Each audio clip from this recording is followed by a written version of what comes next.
राखी के बंधन को निभाना, भैया मेरे छोटी बहन को ना भुलाना। कल राखी है, कुछ मीठा खाकर राखी बांध लेना। माँ ने इतना कहकर फोन रख दिया। वो पहली बार था जब रक्षाबंधन इतना करीब था और हम घर से इतने दूर थे। एकदम शून्य हो गए थे हम,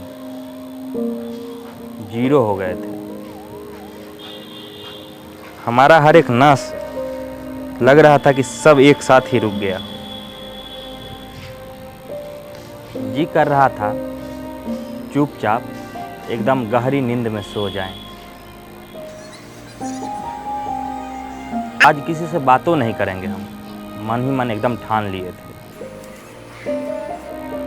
आज कॉलेज में छुट्टी भी है, लेकिन सुबह से रात तक आज हम नंगा नाच भी नहीं करेंगे। तिवारी के रूम में बैठ के नेतागिरी भी नहीं करेंगे।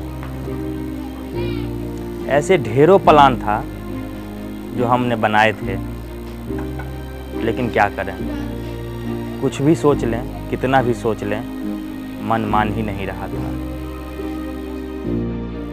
राखी लिफाफे के भीतर से झांक रही थी। राखी ही नहीं, बचपन की अनगिनत यादें भी राखी के साथ लिफाफे में कैद होकर आई थी। उन दिनों आजकल वाला राखी नहीं हुआ करता था, एक मोती और सिल्क का धागा बस।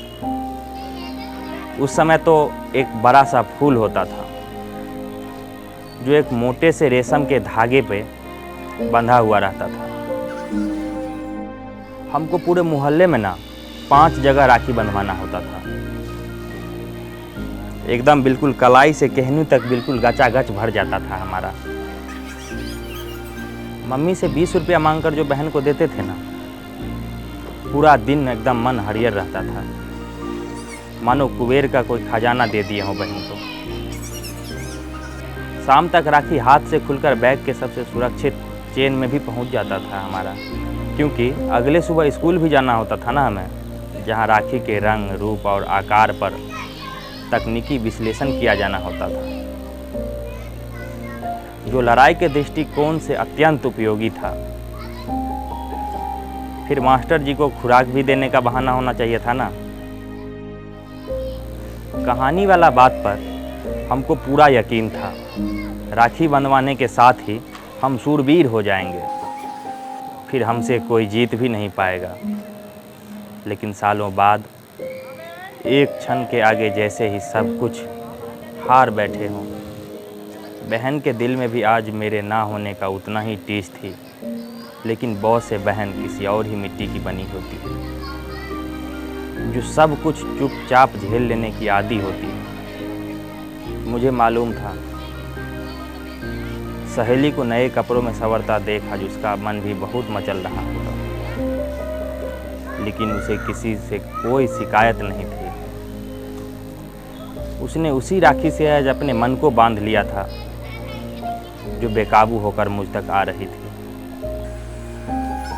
उसकी खामोशी से हर कोई अनजान था, हर कोई मतलब आईना भी। एक मैं जो कोसों दूर अपने कमरे के सन्नाटों में उसकी तन्हाई को छू रहा था।